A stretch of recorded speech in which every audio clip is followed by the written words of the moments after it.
Hi, and welcome back to All the Way. Thank you guys for tuning in. The title of this video is called Waiting. I'm just going to jump in as usual. Um, this video is titled Waiting because, as you guys know, I am getting married. I'm just waiting for my ordained husband. I'm waiting for God's timing for him to actually enter into my life. And so I realized that with waiting comes with patience. And it's to the point where my patience has been pushed to the max, past the level that I normally have had to have patience for. For example, when I left my job at the food industry, I didn't have to really wait that long. Therefore, my patience wasn't like really pushed that far. It was just like I had to leave this job, but I knew another job was going to come. With this waiting, it's a lot longer because of my disobedience by me entering into the relationship I did last year, when God told me not to. I have to wait a little bit longer to heal. I have to wait a little bit longer to, um, yeah, just to heal mainly. And I realized that I have not fully healed from him. There is some residue there. Just yesterday, I was on the BART, and there was this guy who did something similar to what um, my ex boyfriend did, and it really like took me to a place where I was just like, I can't believe that I allowed myself to love as hard as I did and still get hurt because I was disobedient, because I thought that I could change a man to be who I wanted him to be for me, instead of listening to God. So yeah, right now I'm being more tested with patience, and patience not only with God but with myself, and knowing that it's okay to heal, it's okay to have self-care, it's okay to not beat yourself up, to know that things are going to get better. So that's where I'm at right now with my patience. It's not so much that it's with God, it's with myself, because I really have hard times not blaming myself for putting my heart through this once again, for putting my emotions through this same roller coaster once again, and receiving forewarning, because God told me, He was like, do not enter this relationship. He has not grown like you have grown. He has not matured like how you have matured. He was like, all he did was get taller and grow a mustache. He was like, he is not for you. And I'm like, Lord, Lord, he does look like he changed. I'm always trying to tell with the Lord what I think he ain't done, instead of listening to the creator, to the master of all. So yeah, my patience are being tested. There's times where I have temper tantrums where I'm like, I shouldn't have to wait. Like, I'm not the only person who's disobedient. But when God chases you and He loves you, He don't care what somebody else did, because He wants you to get it. And because I know right from wrong, and I do know God's voice clearly, He's like, you have to deal with the consequences. So with waiting comes patience, and with my patience is due to my consequences of being disobedient. With waiting comes timing. Timing is everything for God. And He's never too late, even when I feel like He's taking forever. I'm like, okay, Lord, I know I'm not gonna come in fully perfect, so just go ahead and give them to me now. Because, like I said, just the other day this week, that was what, Tuesday? I had a moment like that. He's like, your husband don't deserve for you to be having these flashbacks and these moments and bringing all this old residue from him, which he didn't even cause. So I said, all right, Lord, you're right. You're right. Let, I said, Lord, allow you to place me when I'm ready. Because if I go right now, I'm not ready. I still have residue from this relationship.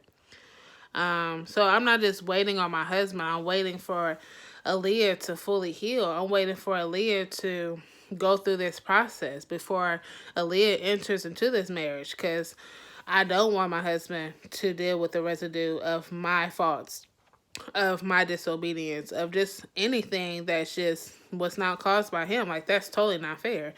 And that's something he shouldn't have to go through. It's something I should do the work for. I should make sure that I'm over before I even enter into a new chapter. So, yeah. And then another area, sorry, I don't have like a holder for my phone, so that's why I keep seeing me like go back and forth. But with waiting comes being ready for when it's time to respond. This whole time, when my pastor told me to get ready, and through a prophecy, he said, Aaliyah, get ready for your husband. I'm thinking I have to get ready, like, fit-wise, got to be able to fit into my dress. Getting ready at home. I cleaned up my room, packed up my room, as you guys know. I'm thinking, like, oh, I'm ready. Like, it has to be time. And God's like, no. You need to get ready spiritually, in your heart, in your mind, because marriage is a whole different level from being single. It's a whole nother level from just anything that's in this world. It's holiness, it's pureness, and it's a level that you have to take seriously, and it's a level that you will want God to help you prep for. Because yes, your mom can help you prep for a wedding and get your makeup done, the decor and all that, but you will want God to prep you for what's ahead, because he wrote the chapter. So you will want some insight from the Creator, from God. So during this waiting period, I'm like, okay, Lord, you're going to have to prepare me, because, yeah, I've dated, but I haven't had a real relationship. I've had puppy love my whole life. I realized that I was the relationship and they weren't. They was just in it for the benefits, but I was the one giving the benefits, if y'all get that. Like, yeah, I was in it for the long haul. I treated it like a marriage. Not in every relationship, but certain ones I treated like a marriage, especially the one I was in for almost a year last year. I really did, because we talked about marriage. We talked about rings. We talked about the steps to get into marriage. So, of course, I treated it as if it was the real thing. I didn't pretend. I was like, we playing house over here where you get to pretend to be my husband. No, I was really preparing myself to be a wife, even though that rib did not fit. So, yeah, that's what I've come to conclusion, that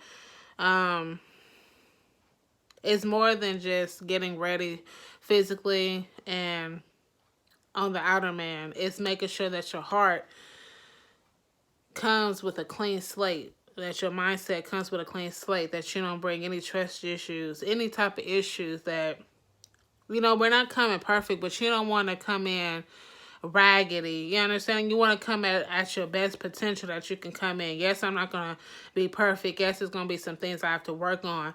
But if God can remove majority out of the way so that there's not much to bring, to work on, I think that's better than coming in as a hot mess and him having to try to fix me up like a fixer-upper. Like I've had to do some of these men, how I've had to have a fixer-upper, Build-A-Bear type of project. Literally, I have dated men. No, I haven't dated a man. I've dated little boys in men's bodies, literally, to the point where they have so many issues from their childhood, what mama did. And I'm not saying that, I'm not excusing how they were treated by mom or whoever who mistreated them, but I didn't do it. And it was times in my life where I felt like I had to take the backlash of what they didn't have. And I realized that I'm worth so much more that I did not do it. So I have to go through a due process also within myself during this waiting time, that, Aaliyah, you don't have to take the backlash of people's behavior, because you didn't do it. And for so long, I have been like the trash can to collect all the garbage. And mind you, I hadn't even put the garbage, like I didn't even make trash to even put it in myself. Yeah, if you understand that. I realized that I've allowed certain things to happen because I didn't know my self-value, because I didn't know how to feel worthy. I just didn't, I didn't know how.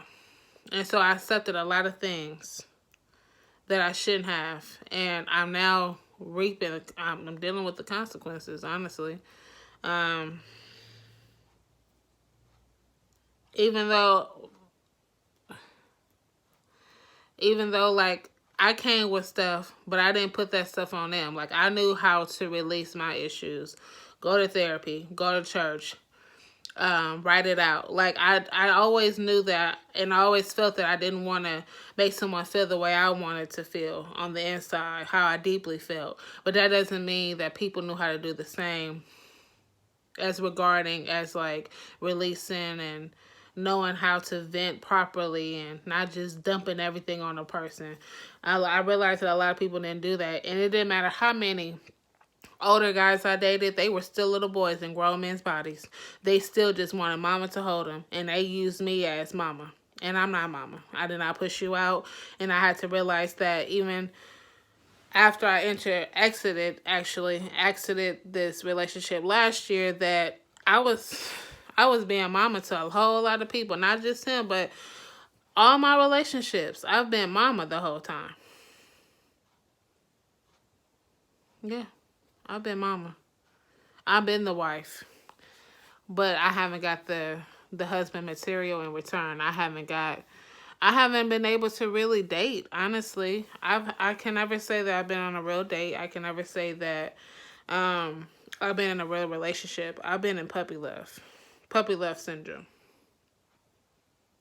I've been in puppy love syndrome. Because honestly, I know what a relationship looks like. My grandparents demonstrated that very well. They demonstrated how a marriage should work and what it takes to be married. And yeah. And when I look back and compare my relationships, which wasn't even relationships, I don't even, like I said, they're puppy love syndromes. I just had a lot of puppy love syndromes. I didn't even have relationships. And even when I would date, like, even when I was with them for months and years at a time, it was just puppy love. So while waiting, I've discovered that I have never been in a relationship. It's only been puppy love. I've realized that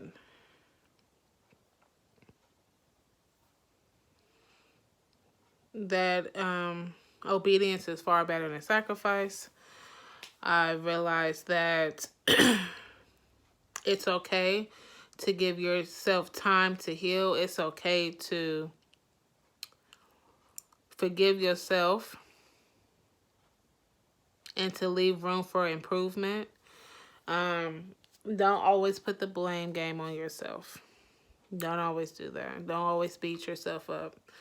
God doesn't beat us up to keep us tearing us down. Yeah, he gonna whoop us sometimes, but he also wants us to get back up. So I'm learning how to get back up and know that yes, I was disobedient. I dated him and I shouldn't have. Let it go. Learn my lessons and move forward. And sometimes it's hard when I experience moments like I did yesterday, and it just feel like I just can't shake him. It just feels like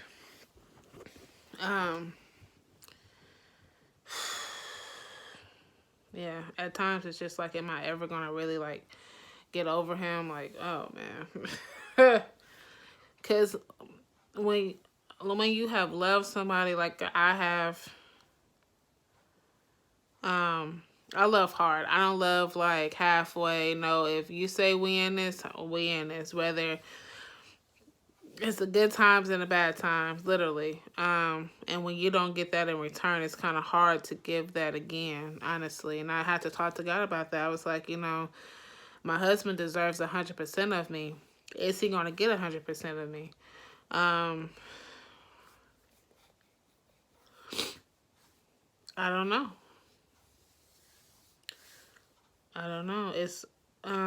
It's not that I don't want him to have 100% of me.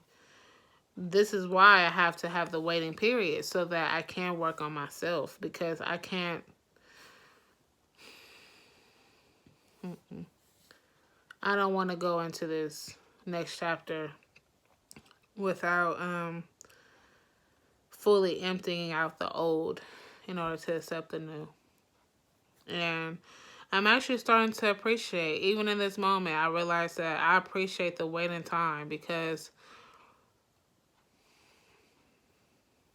yeah, it's just some things in me I have to like really allow God to remove. I really don't want my husband to experience or lack anything because I've given it to the wrong people. Y'all hear what I'm saying? I have given my love and my time and my efforts, and I have poured into the wrong people.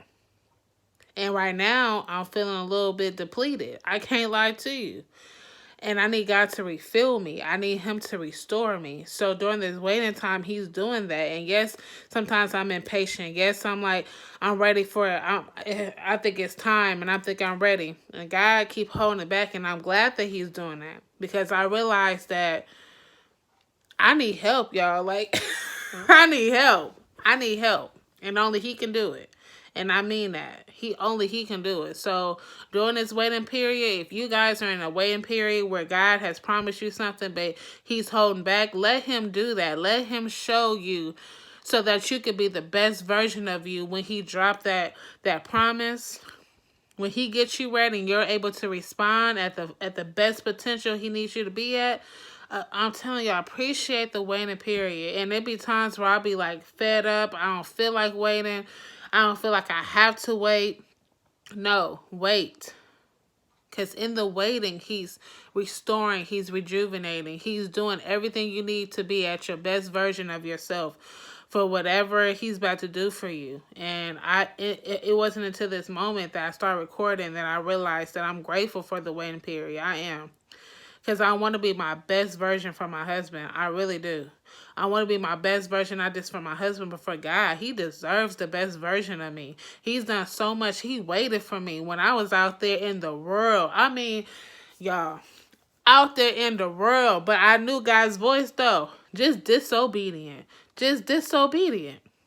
Out there in the world, I was out there drinking, smoking, having sex, knowing that what sex comes consequences, what sex comes soul ties, knowing all this, y'all, fully aware.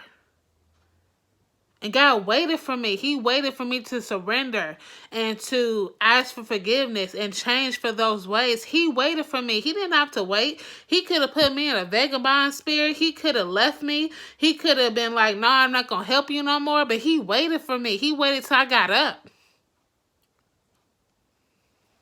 And all He's requiring of me is just to wait. Wait so He can fix what I caused. I'll cause these issues. I'll cause stress issues by entering into relationships He told me not to. I'll cause having hard times loving people to the fullest potential because I entered into relationships where my lust was taken advantage of. I'll cause these issues on myself, and now He needs time to rejuvenate them. So I'm grateful. I'm grateful for this waiting period. I am. Because in this period, He's restoring what I caused. I caused this. He didn't cause it. He forewarned me. I mean, God would tell me, don't do it. And I'm like, la, la, la, la. And He'd be like, nope, don't do that. And I'm just like, la, la, la, la. And yet He's still fixing it. And yet He's still making it better. And for that, I'm forever grateful. I am.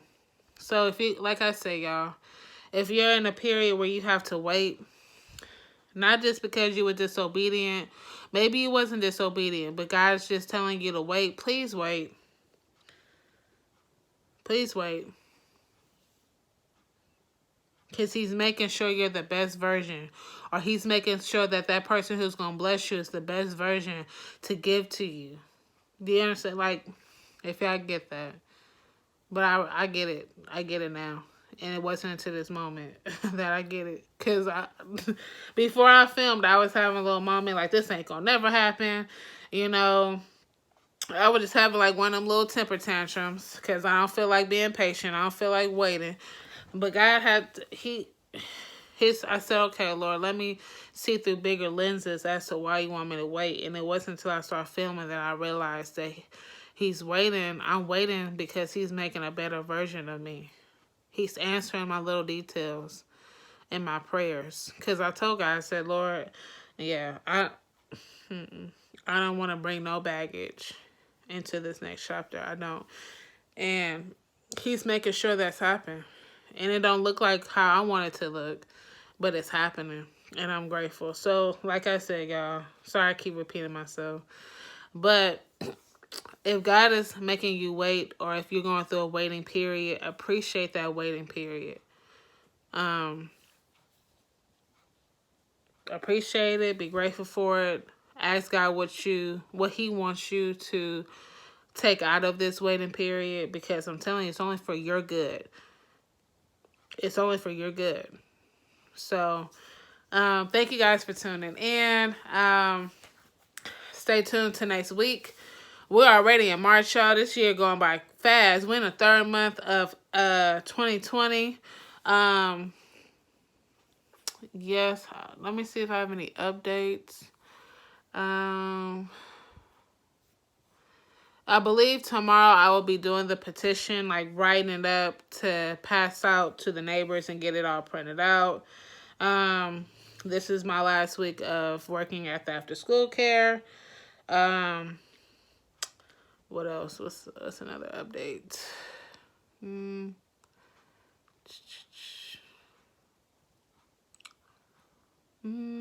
Yep, that's pretty much it. Oh, I'm praise dancing on this following Sunday, March 1st. So God has given me the moves.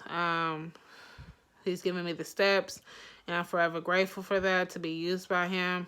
So I'm looking forward to that on this Sunday. I got some of my Ohanas coming through, which is a blessing. It is an honor to be used by God to reach out to the ones that you love. And I'm forever grateful for that, to be used by God to reach the souls that I love, that I know He loves more of. To be a leader, I'm grateful for that. But yeah, stay tuned to next Wednesday. I don't know what the topic's gonna be. God tells me, like, whether I'm recording, or sometimes He'll tell me the night before. So stay tuned to next Wednesday. Thank you guys for tuning to All the Way, and I'll see you guys next week. Bye-bye.